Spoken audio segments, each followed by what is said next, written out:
அதுவும் என்ன கிட்ட யாரும் வர முடியாதபடி கொளுத்துற கிரணம் உடையவன் சூரியன்.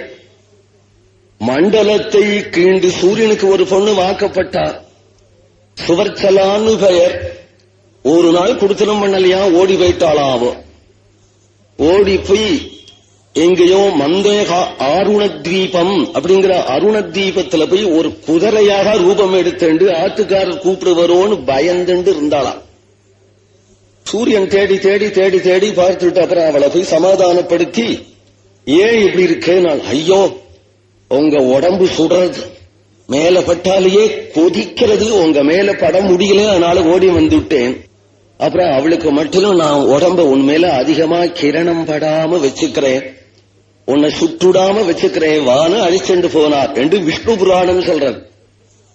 அப்படி இருக்கக்கூடிய அவரை அந்த சூரிய மண்டலத்தை பேதிச்சுண்டு போறானாமே இந்த ஜீவன். சூரிய மண்டலத்துக்கிட்ட பேடுவனா ஆனாலுப்பட்ட சம்பாதிய புசிங்கி கீழே விடலையா, மோட்சம் அடைய போறாளாம். சூரிய மண்டலத்தை பேதி சென்று போவலாம். நிறை கதிரோன் மண்டலத்தை கீண்டு புக்கு. அப்படி புகுந்து அப்படின்னு சொன்னால் சூரிய மண்டலத்தை பிளந்து கொண்டு போகணுமானால் ஜீவன் சூரிய மண்டலத்தை விட பெருசா இருக்க வேண்டாமோ? ஜீவன அணு என்று சொல்லியிருக்கு. இந்த அணுவான ஜீவன் பெரிய மண்டலத்தை எப்படி தொலைச்சல் போக முடியும்? இதுவும் பொருந்தாது. இப்படி மோட்சம் போறவாள் எல்லா ஜீவனுமே ஒவ்வொருத்தரா தொலைக்க ஆரம்பிச்சா அந்த சூரிய மண்டலத்தினுடைய கதி என்ன? அப்புறம் சல்லட மாதிரி ஓட்டையா போயிடாதோ? இப்படி ஒவ்வொருத்தரா தொலைச்சின் போய் அதனால எல்லாருமே தொலைச்சிட்டு போயிட்டாள் அப்படிங்கிறது இல்ல. அப்படியே அங்க போனாலும் அங்க ஏதோ ஒரு அமுதம் கிடைக்கிறதாம். ஆறாம் அமுதமங்கை அதில் நின்றம் வாராதொழிவதொன்றுண்டே. அந்த அமிர்தத்தை சாப்பிட்ட பிறகு அப்புறம் வராதபடியே போயிடுவான். வராதபடியே போய்விடுவான்னு சொல்றதெல்லாம் அழுத பிள்ளைக்கு வார்த்தை மாதிரி. ஏன்னா ஒரு ஊர் உண்டுனால் போயிட்டு வரணும்.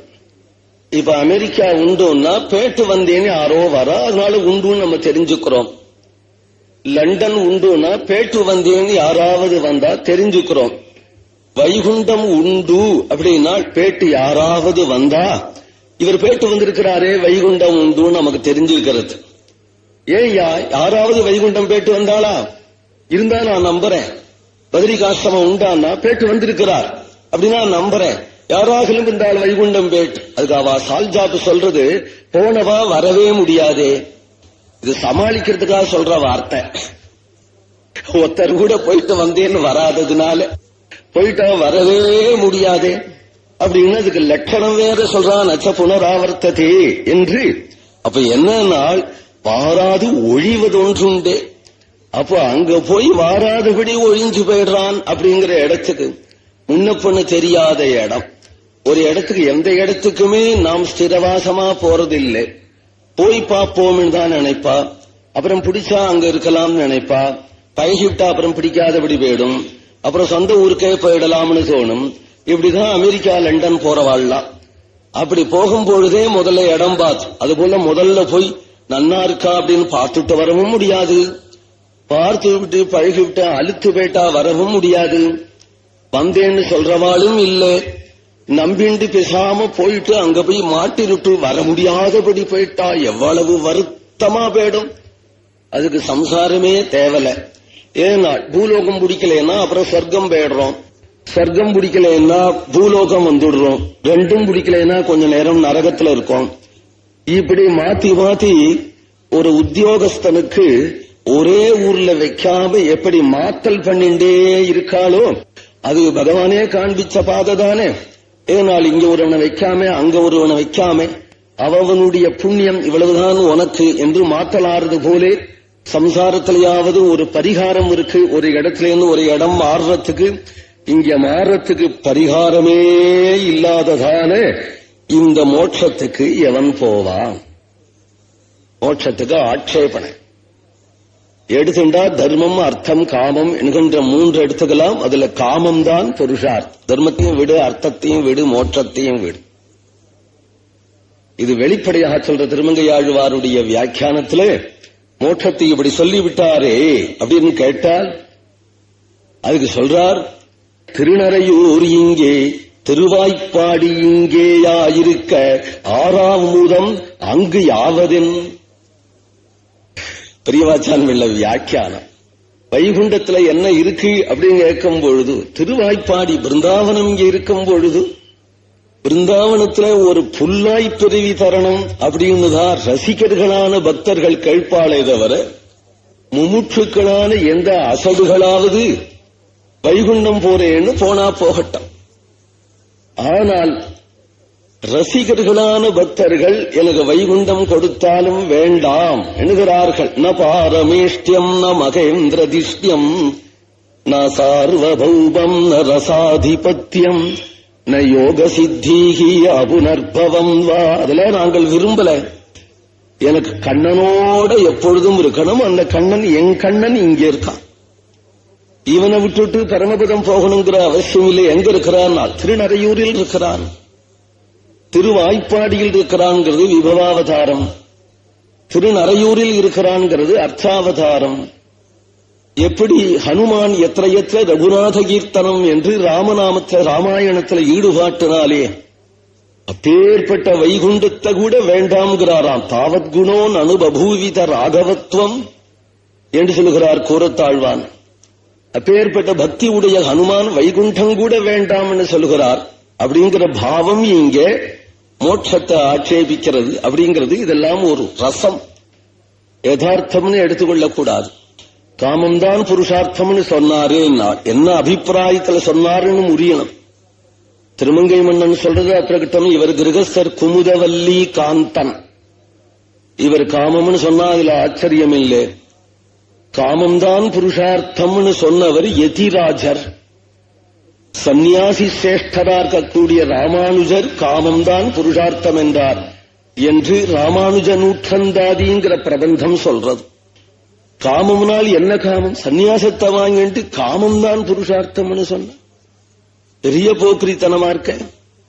காமம்தான் புருஷார்த்தம்னா அதுவும் யதிராஜர் உலகத்துக்கு வழிகாட்ட வந்தவர் காமம்தான் புருஷார்த்தம்னு சொல்லலாமோ என்றால், காமம் என்றால் கண்ணனுக்கே ஆகும் என்று அடுத்த வரியினால காமம்னு சொன்னாரே தவிர அந்த காமம் கண்ணனுக்கே ஆகுமாகில் அது புருஷார்த்தம். பகவத் காமம் தான் பக்தி. அப்படிங்கிறதுனால பக்தியே புருஷார்த்தம் என்று சொல்லுகிறார். இது ஏன் இப்படி முதல்ல பேசின்றார்? ஏறார் முயல் வீட்டு காக்கை பின் போவதே என்று முடிச்சாரே. முயலை விட்டு காக்கை பின்னாடி போவாளா அப்படிங்கிறார். ஒருவனுக்கு காக்கா பிடிக்கணும், முயல் பிடிக்கணும் அப்படின்னு ஆசை காட்டுல வந்தானால் முயலை விட்டு காக்காவை பிடிக்க போவனா அப்படின்னு ஒரு கேள்வி. ஏன்னா முயல்ல அழகா இருக்கு, காக்கா கருப்பா இருக்கு. அழகா இருக்கிற முயல் நமக்கு கீழே ஊர்றதுனாலே அதை பிடிக்க முடியாது. காக்காக்கு சஜாதியமாக கிளிய வேணா சொல்லலாம், புயல வேணா சொல்லலாம்.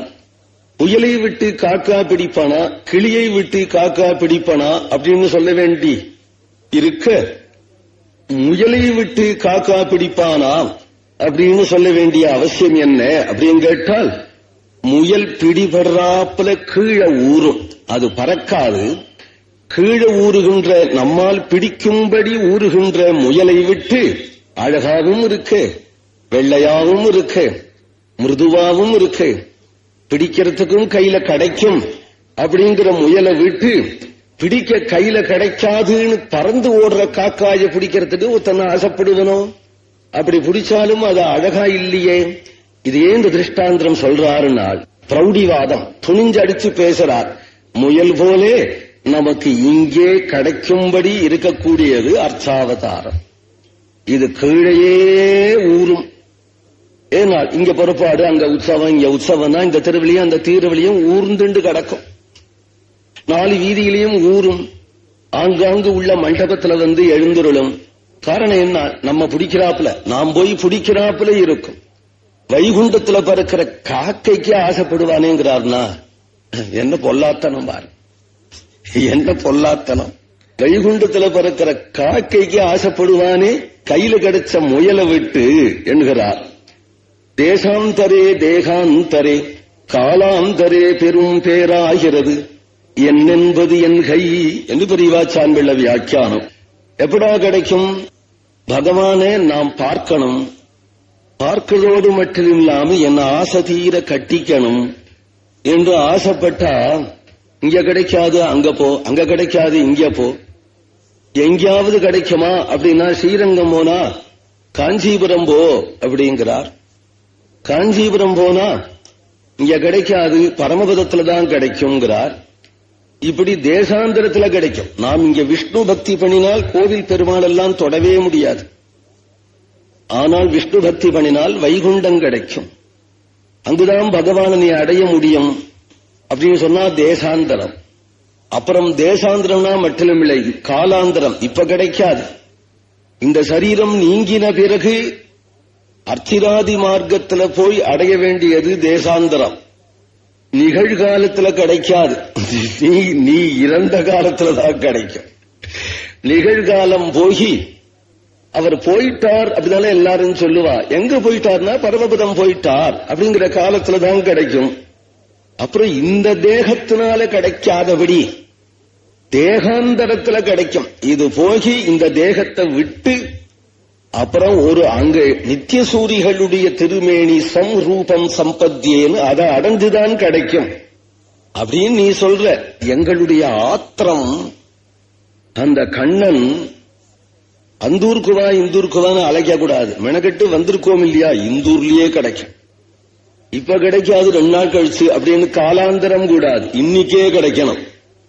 அடுத்த ஜென்மத்திலே அப்படின்னு கூடாது, இந்த தேகத்துல கிடைக்கணும் என்ற காமம் உடைய எங்களுக்கு நீங்கள் என்ன கண்ணை தொடக்கிறீரா? நீர் இப்போ பக்தி பண்ணினா எந்த தேசாந்தரத்திலேயோ அடுத்த ஜென்மாவிலேயோ அல்லது மோட்சத்திலேயோ அப்படின்னு சொல்றது எங்களுக்கு சமாதான வார்த்தையே தவிர, இந்த தேசத்திலே இந்த க்ஷணத்திலே இந்த உடம்பாலே அனுபவிக்கும்படி எனக்கு கண்ணன் கிடைக்கணும் அப்படிங்கிறது ஒரு காமம் எங்களுக்கு. இல்லைன்னா பொசுங்கியே போயிடுவோம் அப்படிங்கிற ஒரு காமம். எங்க காமம் உனக்கு தெரிகிறதா? எங்க ஹிருதயம் உனக்கு தெரிகிறதா? தெரியலன்னா அப்புறம் மடல் எடுக்க வேண்டியதா? நாங்கள் மடல் எடுத்துக்கொண்டு தெருவெல்லாம் ஓட வேண்டியதான். என்னதான் தீவிரமான காமம் இருந்தாலும் மடல் எடுக்கக்கூடாது என்று திருவள்ளுவர் பெருமான் சொல்றார். அவருக்கு அது தெரியவே தெரியாது. ஏனால் அவர் ஒரு பொம்மநாட்டியா பிறந்து அவர் கண்ணன் இடத்துல ஆசை வச்சு ஆழ்வார் மாதிரி இருந்தா ஆமாம்வார். அவர் ஏதோ தர்மசாஸ்திரம் எழுதினவர் தானே. தர்மசாஸ்திரம் எழுதினவர் தர்மத்தை சொல்றார். கடலென்ன காமத்தாராகிலும் மாதர் மடலூரார் மற்றையார் மேல் அப்படிங்கிறது திருவள்ளுவர் திருக்குறள். கடல் என்ன காமம் அடங்காது கடல் போல இருந்தாலும் மாதர் மடலூரார், அவர்கள் மடலூர். தலையை வெட்டினாலும் தன் காதலன் யாரு சொல்லவே மாட்டார். பிறரிடத்துல மடலூரார். கல்யாணம் ஆயிடுத்துனா வேணா இவர்தான் எங்க ஆத்துக்காரர் அப்படின்னு சொல்லுவாளே தவிர, அதுக்கு முன்னாடி அவள் கணிஞ்சு ஆசைப்பட்டு சொந்த அம்மாட்டையே சொல்ல மாட்டா, அப்பாட்டையே சொல்ல மாட்டா. காரணம் அப்படி ஒரு வெட்கம் அவளுக்கு இருக்கும். மடலூரார் மற்ற யார் மேல், வேற ஒரு இடத்துல மடலூர மாட்டார்கள் என்று திருக்குறள் சொல்லி இருக்க, இப்படி இவள் மடலூரணும் அப்படின்னு நினைக்கலாமோ? நினைக்கிறதுக்கு காரணம் எல்லாத்துக்குமே பூர்வாச்சாரியர்கள் தான் வழிகாட்டி. நமக்கு திருமங்கை மன்னன் வழிகாட்டி, திருமங்கை மன்னனுக்கு நம்மாழ்வார் வழிகாட்டி. நம்மாழ்வார் பெருமாளை மிரட்டுறார். இப்படி நீ பண்ணினே அப்படின்னா நான் மடலூர ஆரம்பிச்சு விடுவேன் என்று அவர் சொல்றார். ஆணை, ஆணையிட்டு சொல்றேன், ஆணை என் தோழி உலகுதூறு அலர் தூற்றி ஆம் கோணைகள் செய்து புதிரியாய் மடலூருதுமையே என்று திருவாய்மொழி. புதிரினா அடங்காத பொம்மநாட்டின்னு அர்த்தம். புதிர் மாதிரி போற பத்தியா அப்படின்னு தமிழ் கிராமங்கள்ல சொல்லுவா. அந்த காலத்துல இப்ப சொல்ல முடியுமா? புதற மாதிரி போறது அந்த பொண்ணு அப்படின்பா. குதிரியாய் மடலூர்துமேகே, இந்த வயசான பொம்மநாட்டி வாக்கியத்தையே சொல்றார் ஆழ்வார் இங்க. அந்த குதிரி மாதிரி மடலூருவேன் அப்படின்னு திருவாய்மொழியில நம்மாழ்வார் சொன்னதுனாலே, பெரியோர்கள் சொன்னதே நம்ம கேட்க வேண்டியது. அவள் என்ன செஞ்சாலோ அதை நாம் செய்ய வேண்டியது. அவர் செஞ்சாரோ செய்யலையோ தெரியலையேனா கூட அவர் திருவுள்ளத்துல அப்படி ஒரு எண்ணம் இருந்தது இல்லையா? அதனாலே அந்த எண்ணத்தை நிறைவேற்றுவது போலே பராங்குசநாயகியினுடைய திருவுள்ளத்துல இருந்த எண்ணத்தை நிறைவேற்றுவது போலே இப்பொழுது பரகால நாயகி இந்த திருமடல் அருளி செய்கிறார். அப்படி கூடாது, மடலூரக்கூடாது அப்படின்னு தமிழ் நாகரிகம் இருக்க, திருக்குறள் தானே தமிழ் நாகரிகம். தமிழர்கள் அப்படி சொல்லியிருக்கும் பொழுது இப்படி இந்த பரகால நாயகி ஒரு தமிழச்சியா இருந்துண்டு இப்படி இவள் மடல் ஊரலாமான் ஆரிய மரியாதையாலே மடலூர உபக்கிரமிக்கிறார்கள் அப்படின்னு பெரியவாச்சன் பிள்ளை வியாக்கியானம். ஒரு ஆரிய ஸ்திரீ தான் அப்படி மடலூர். இப்படி இவா தலையில போய் குட்டுவானே, திராவிட ஸ்திரீகள்லாம் மடலூர மாட்டாள்னு சொல்லிவிட்டு ஆரிய ஸ்திரீகள் தான் மடலூருவாள் அப்படின்னு இவாள் தலையை போய் ஒரு குட்டு குட்டுவானே. ஆரிய ஸ்திரீகளுக்கும் ஸ்திரீனாலேயே வெட்கத்தோட இருப்பார்கள் அப்படிங்கிறது அவளுக்கு லட்சணமா இருக்கும் பொழுது, தமிழ் பெண்கள்லாம் மட்டிலும் அடக்கமா இருப்பா, ஆரிய பெண்கள்லாம் மட்டிலும் அவளு பேர்களுக்கு துடுக்காக இருப்பா அப்படின்னு இப்பெல்லாம் தமிழன்கள் சொல்றானே. அது மாதிரி பெரியவாச்சான் பிள்ளையும் சொல்லலாமா? அதுக்கு ஒரு காரணம் இருக்கு. ஏனால் ஸ்வயம்வரம் அப்படிங்கிறது ஆரிய கலாச்சாரங்களிலே பிரசித்தம். ஸ்வயம்வரம், திரௌபதி ஸ்வயம்வரம், ருக்குமணி ஸ்வயம்வரம், ஸ்வயம்வரம் எல்லாம் நிறைய இருக்கு இல்லையா? காவியங்களை பார்த்தா எல்லாம் அநேகமா ஸ்வயம்வரமாவே இருக்கு. ஸ்வயம்வரம்னா ஒரு ராஜகுமாரிக்கு பல தேசத்து ராஜகுமாரர்களை அழைத்து உட்கார வச்சு விட்டு உனக்கு யாரு வேணுமோ செலக்ட் பண்ணிக்கோ அப்படின்னு அவ அப்பா சொல்லிவிடுவா. இந்த பொண்ணு அப்பாவை கேட்டு அதை பொறுக்கி அவனுக்கு மாலை இடுவா. அப்பாவும் அப்பா சொல்லிதானே நாள். அப்பா கூட சொல்லாமே அண்ணா கூட வேறு ஜாதகம் பார்த்திருக்க. ஆனால் கண்ணபிரானுக்கு சுத்வாகுணான் புவனசுந்தரான் எழுதிவிட்ட ருக்குமணியினுடைய சாதுரியம் பெரியவாச்சான் உள்ள திருவுள்ளத்துல இருக்கிறதுனாலே இது ஒரு ஆரிய கலாச்சாரம் என்று சொல்லிக்கிறார். இது பெருமையே தவிர சிறுமை இல்லை பகவத் விஷயத்துல. அதனையும் தெளியோம் மண்ணும் படநெறியே வேண்டினோம் என்று ஆழ்வாரே பெரிய திருமடல்ல சொல்றார். அடுத்த பிரபந்தம், அதனையும் தமிழர் நாகரிகம் இல்லை என்று பிறர் சொல்லுவதே நாங்கள் தெளியோம், அதை ஏற்க மாட்டோம், மண்ணும் வடநெறியே வேண்டினோம் என்கிறார். காரணம் என்னன்னா, அவனா வருவான் காத்து காத்து காத்து உட்கார்ந்து கிழவியா போயிடுறோம். என்னைக்கு அப்ப என்ன பண்ணணும்னா, யா பலாத்கிருத்திய புங்கே அப்படின்னு ஸ்ரீ ஆண்டாள் தானே மாலைய போட்டுண்டு அவர் கழுத்துல போடும். அப்படி பலாத்காரம் பண்ணி மேல விழுந்தால் ஒழிய அவன் வழிக்கு வரமாட்டான் என்று ஸ்ரீ ஆண்டாளே அவ்வளவு பெரிய உயர்ந்த சம்பிரதாயத்து பொண்ணு, பெரியாழ்வாருடைய பொண்ணு.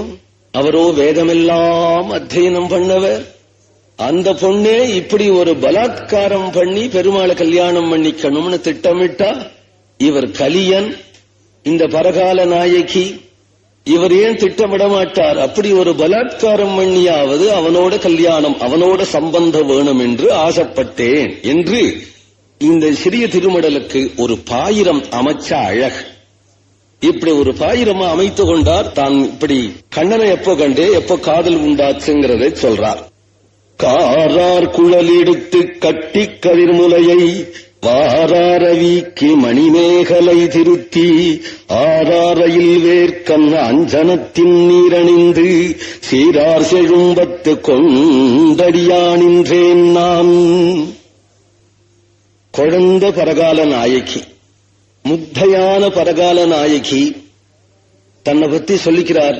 ஒரு பாவாடியும் ஒரு சின்ன சட்டையும் தாமணியும் போட்டுக்கொண்டு காரார் குழல் எடுத்து கட்டி அழகா மேகம் போன்ற சுருண்ட சுருண்ட கூந்தலை எடுத்து அழகாக ஒரு கொண்ட போட்டுக்கொண்டு கதிர்முலையை வாரார வீக்கி ஒரு சட்டையும் தாமணியும் மேல போட்டு புகத்தி கொண்டு அழகுபடுத்தி கொண்டு மணிமேகலை திருத்தி இடுப்புல ஒட்டியானம் சாத்தி கொண்டு ஆறார் அயில் வேர் கண்ண அஞ்சனத்தின் நீரணிந்து வேல் போன்ற கூர்மையான என்னுடைய அழகான கண்ணுக்கு மைதீட்டி கொண்டு சீராறு செழும் பந்து கொண்டாடியா நின்றேன். வாசல்ல பந்து விளையாடி கொண்டிருக்காளாம் குழந்தையான பரகால நாயகி. சில பெண் பிள்ளைகளோட பந்து விளையாடி கொண்டிருந்தாளாம். உலகமே தெரியாதான் அவளுக்கு. அம்மா தான் தெரியும், பந்து தான் தெரியும். அப்படி விளையாடி இருக்கிற ஒரு வயசுதானே. அந்த ஊருக்கு ஒருத்தன் வந்தானா. நீரார் கமலம் பொற் செங்கன்மால் என்றொருவன் பாரோர்களெல்லாம் மகிழப் பறைகரங்கே சீரார் குடமுரண்டேந்தி செழும் தெருவே ஆறார் எனச் சொல்லி ஆறு மதுகண்டு ஏறார் இளமுலியார் என் ஐயருமெல்லாரும் வாராயோ வென்றார்க்கு சென்றேனின் வல்வினையால். எங்க ஊருக்கு ஒருத்தன் வந்தான். தெருவில் நான் விளையாடிட்டு இருக்கும் பொழுது எங்க ஊருக்கு ஒருத்தன் வந்தான். நீரார் கமலம், அவன் யாருனால் நீரார் கமலம் போல் செங்கன்மால் என்றொருவன். தாமரை கண்ணன் தாமரை கண்ணன் தாமரை கண்ணன் எல்லாரும் அவன் பேரை சொன்னான். அவன் கண்ணும் அப்படிதான் இருந்தது. நீரார் கமலம், நீர்வளம் உடைய கமலம். இல்லாத போனா அந்த கமலம் வாடி போயிடும். நீர்வளம் உடைய கமலம் போலே அவனுடைய கண்ணழகு இருக்க. அப்படி சொன்னா போருமா? அவனுக்கு மட்டிலும் புண்டரீகாட்சன், அவனுக்கு வேற புண்டரீகாட்சன் கமலக்கண்ணன் கண்ணன் அப்படின்னு பெயரை சொல்ல வேண்டிய அவசியம் இல்லை. கமலக்கண்ணன்னாலே கண்ணன் தான். பாரோர்கள் எல்லாம் மகிழ பறைகரங்க கொட்டு வேற கொட்டுன்னு வந்தான். பின்னாடி ஒரு கோஷ்டி வேற. ஊரெல்லாம் கூடி விடுத்து. எங்கு பார்த்தாலும் ஊரெல்லாம் கூடி விடுத்து. ஏன்னா இவன் ஒரு கூத்தாடியான். ஏதோ கூத்தாட போறானா. என்ன கூத்தாடம்னா சீரார் குடம் இரண்டேந்து செழும் தெருவே. 2 குடம் வச்சுருக்கிறான் கையில. ஒரு குடத்தை தூக்கி இன்னொரு குடத்தை போட்டு இன்னொரு குடம் மேல போகும்பொழுது இந்த குடத்தை வாங்கி இந்த குடத்தை தூக்கி போட்டு இந்த குடத்தை வாங்கி அந்த 2 குடமும் மோதாம அது கீழே விழுந்து உடையாம அதுக்கு ஏத்தபடி துள்ளி துள்ளி ஓடி ஓடி ரவுண்ட் அடிச்சு இவன் விளையாடுற விளையாட்டை பார்க்க ஊரெல்லாம் கூடி விடுத்து. ஊரெல்லாம் கூடி விடுத்து. அதுக்கு வேறு ஒரு சவால் வேற விடுறான். ஆறார் எனச் சொல்லி ஆடும் அது கண்டு. ஆறார் எனச் சொல்லி என் குடக்கூத்துக்கு தப்பி பிழைக்கும் மாதர் ஆரேனும் உண்டோ என்று சொல்லி என்று பெரியவாச்சான் பிள்ளை. ஆத்துல இதுவே ஒரு பொம்மநாட்டி இருக்க மாட்டான். குழல் ஊதிதான் எல்லாரையும் கூப்பிடணும்னு அவசியம் இல்லை. கூத்தாடியும் கூப்பிடுவேன். கூத்தாடினா இந்த கூத்தாட்டத்தை பாக்குறதுக்கு இனிமே ஆத்துல இன்னைக்கு தளிகை நடக்காது என்று சவால் வேற விடுறானா. ஆறார் எனச் சொல்லி ஆடும் அது கண்டு வேறார் இனமுலையார். இந்த பரகால நாயகி சொல்றார், வாசல் பக்கம் போனா போகாதே போகாதேங்கிற எங்க அம்மாவே கிளம்பி போயிட்டாளுங்கிறார். ஏறார் இனமுலையார் என் ஐயரும் எல்லாரும். போகும்பொழுது நான் விளையாடிண்டு வாசல் நின்னேன். எனக்கு தெரியாது. நான் வாசல்ல பந்தடிச்சுருக்கும் போதே என்னை பார்த்து வாராயோ என்றார்க்கு. குழந்தை நீ வரையாம்மா. அடுத்த தெருவில் ஒத்தன் குடக்கூத்து ஆடுறானா. எல்லாரும் போறா பாரு, அந்த கூத்தாடிய பார்க்கலாம் வரையா அப்படின்னு என்ன கேட்டதும் என் தலைவீதி போனேன் அப்படிங்கிறார். ஏன்னா போன நாளா நாம் படுற பாடு. நாம் பாட்டு திடீர்னு பந்து விளையாடின்னு சந்தோஷமா உலகம் தெரியாம இருப்பேன் இல்லையா. வாராயன வென்றார்க்கு சென்றனேன் வல்வினையால். போய் சேர்ந்தேன். என்ன ஆச்சுங்கிறார். காரார் மணி நிறமும் கைவளையும் காணேன் நான் ஆரானும் சொல்லிற்றும் கொள்ளேன் அறிவழிந்து தீரா உடம்போடு பேதுருவேன் கண்டிறங்கி ஏறாறு கிளவி எம் மனைதான் வந்தென்னை சீரார் செடும் புதுதி காப்பிடச் செங்குருஞ்சி தாரார் நறுமாலை சாத்தற்குத்தான் பின்னும் நேராதன ஒன்று நேர்ந்தாளதனாலும் தீராதென் சிந்தை நோய் தீராதென் புதுருவு வாராது மாமை அது கண்டு மற்றாங்கே ஆறானுதறியாம் அம்மனைமார் சொல்லுவார் பாரோர் சொல்லப்படும் கட்டுப்படுத்திரேல் ஆறானும் மெய்ப்படுவன் என்றார். போய் நாம் பார்த்தேனா. காரார் மணி நிறமும் கைவளையும் காணேன் நான். அவனை பார்த்துட்டே இருக்கேன். அவன் துள்ற அழகும் அவன் சுழல்ற அழகும், மாத்தி மாத்தி மாத்தி மாத்தி அந்த 2 குடத்தை அவன் பிடிக்கிற அழகையும் பார்த்துருக்கேன். கடைசியில பார்த்தா என் கை வளை கயண்டொடுத்து என்னுடைய மணி நிறம் மாறிவிடுத்து. அதாவது விரகம் வந்துடுத்துன்னு அர்த்தம். கிருஷ்ண விரகம் வந்துடுத்து. என்ன அறியாம நாம் படுற பாடு அன்னிலிருந்து ஆறானும் சொல்லிற்றும் கொள்ளேன். திரும்பி என்ன அழைச்சும் வந்துட்டா வீட்டுக்கு. பிரம பிடிச்சாப்புல இருக்கேன், அழறேன், சாப்பிட மாட்டேங்கிறேன், தூங்க மாட்டேங்கிறேன். யாரானும் வந்து இப்படி இருக்கக்கூடாதுமா, இப்படி இருக்கக்கூடாது, ஏன் இப்படி இருக்க, என்ன காரணமோ தெரியலையே, குழந்தைக்கு உடம்பு சிறுப்பல்லையா, பிரம பிடிச்சாப்புல இருக்கியேம்மா என்று எது சொன்னாலும் என் காதல விழல. அறிவழிந்து தீரா உடம்போடு போது பேதுருவன் கண்டு இறங்கி பேத பிடிச்சாப்புல இருக்கேன். இந்த குழந்தை எப்படி அது பாட்டு விளையாடிட்டு இருந்தது, துள்ளி இருந்தது, இப்ப பார்த்தாலும் சாப்பிட மாட்டேங்கிறது, தூங்க மாட்டேங்கிறது, ராத்திரி பூரா அண்ணார்ந்து உட்கார்ந்து பெருமூச்சு விடுறது, பித்து பிடிச்சாப்புல என்னவோ பேத்துறது என்று எங்க அம்மா கிளி போல பேசுறவள். கடிந்து பேசவே அவளுக்கு தெரியாது. எனக்கு நல்ல வார்த்தைகள்லாம் சொல்லி எங்க அம்மாவும் அழறா. யார கேட்கறதுன்னு தெரியல, தவிக்கிறா. இது என்னது அப்படின்னு தெரியல. இது உடம்பு சரியில்லையா, இல்ல ஏதாவது பித்து பிடிச்சிருக்கா, என்ன காரணமோ தெரியலையே என்று நினைச்சு அவள் என்ன பண்ணினாள் அப்படிங்கிறார். கண்டிறங்கி ஏறார் கிழவியம் மனைதான் வந்தென்னை சீரார் செழும் புழுதி காப்பிட்டு. சீரார் செழும் புழுதி எங்க அம்மா வியாக்கியானம். வைஷ்ணவ சந்தானமாகையாலே எங்க அம்மா ஒரு வைஷ்ணவி. அவளுக்கு வேப்பல அடிக்கிறதோ அல்லது தாழ்த்து கட்டுறதோ விபூதி போடுறதெல்லாம் தெரியாது. அவள் இப்படி கண்ணீர் விட்டிருக்கும் போது தெருவோடு ஒரு பாகவதர் போனார். அவள் பின்னாடியே போய் அந்த பாகவதருடைய பாத தூளியை எடுத்துன்னு வந்து என் நெத்தியில இட்டாள். பாதரேணுவை வாங்கி ரட்சையாக இட்டாள். எம்பெருமானே சம்பந்தமுடைய இவளுக்கு நான் கரைய வேணுமோ என்று இப்படி ரட்சையிட்டு எம்பெருமான் விஷயமாக இவள் ஈடுபட்டிருக்கிறாள் போல இருக்கு என்று ஒரு சமாதானம் அடைஞ்சாள். இருந்தாலும் அவள் மனசுக்கு தாங்கல.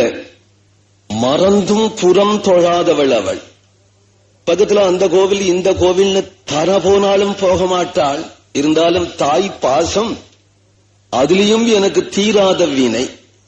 அப்படி பாகவதாளுடைய பாத தூளியை இட்டும் நான் இருந்தபடியே இருக்கிறத பார்த்து விட்டு அப்ப இதுக்கு என்னதான் செய்யறது என்று எல்லாரிடத்திலையும் பிதற்றி கொண்டே இருந்தாள். என் குழந்தை இப்படி ஆயிடுத்தே, என் குழந்தை இப்படி ஆயிடுத்தே. பிரதட்சிணா ஒவ்வொருத்தர் ஒவ்வொன்னு சொல்லுவா. அப்போ சொல்றாள் யாரோ நல்ல சிவப்பான அரளிப்பூவை கொண்டு போய் சாத்தான் கழுத்துல மாலை போட்டு பிரார்த்தனை பண்ணிண்டா குழந்தைக்கு உடம்பு சௌரியமாகும் அப்படின்னு யாரோ சொன்னதை கேட்டு மறந்தும் வேறு கோவிலுக்கு போகாத உத்தமி என்னிடத்துல உள்ள ஒரு பாசத்தினால செங்குருஞ்சி தாரார் நறுமாலை சாத்தற்கு தான் பின்னும் நேராதன ஒன்று